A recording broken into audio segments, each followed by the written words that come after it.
çevresinde dayanmadı, gel boynadı. Sevenlerin birbirinden gözleri hiç doymadı.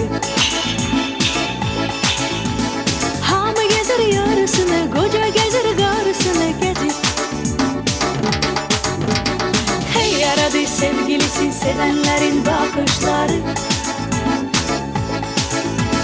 Korkutmadı küleleri, ne de ki yazı yağışları. Eş kimine vüsal demi, kimine gem bağışladı. Hamı gezer yarısını, koca gezer garısını getir. Men gezirem yana yana, keşke görem sen yanasan. Yanasan, yanasan. Sesleyirem seni seni, de hardasan, de hardasan. Hardasan, hardasan. Üzme benim yüreğimi, zengele ki sen yoldasan. Yoldasan, yoldasan. Hamı gezer yarısını, koca gezer garısını getir.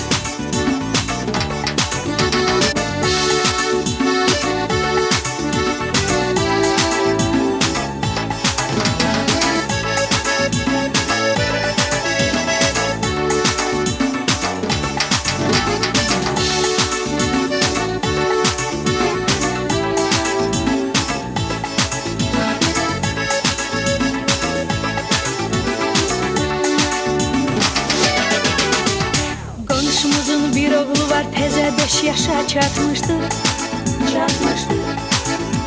Şirin şirin laylalarla günler içinde yatmıştı.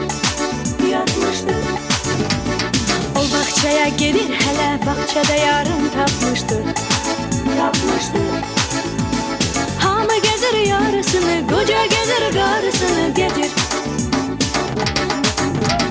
Bu dünyada kimi devlet, kimi söz yarın gezir. Kimi aşkar, kimi helvet, sevginin diyarın gezir. Seven ürey ömür boyu, mehebbetin baharın gezir.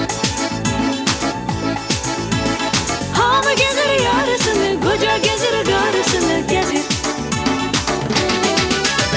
Men gezirem yana yana, keşke görem sen yanasan.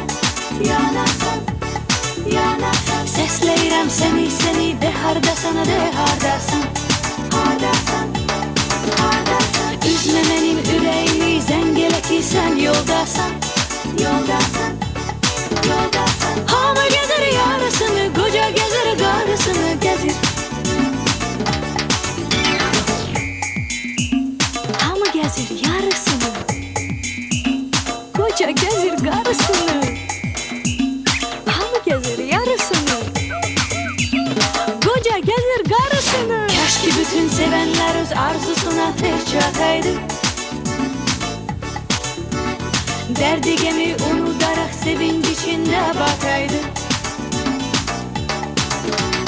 Seven özünün yarısın, koca garısın tapaydı. Hamı gezer yarısını, koca gezer garısını getir. Men gezirem yana yana, keşke görem sen yanasan. Yanasan, yanasan. Sesleyirem seni seni, de hardasan, de hardasan. Hardasan, hardasan. Üzme benim yüreğimi, zengele ki sen yoldasan. Yoldasan.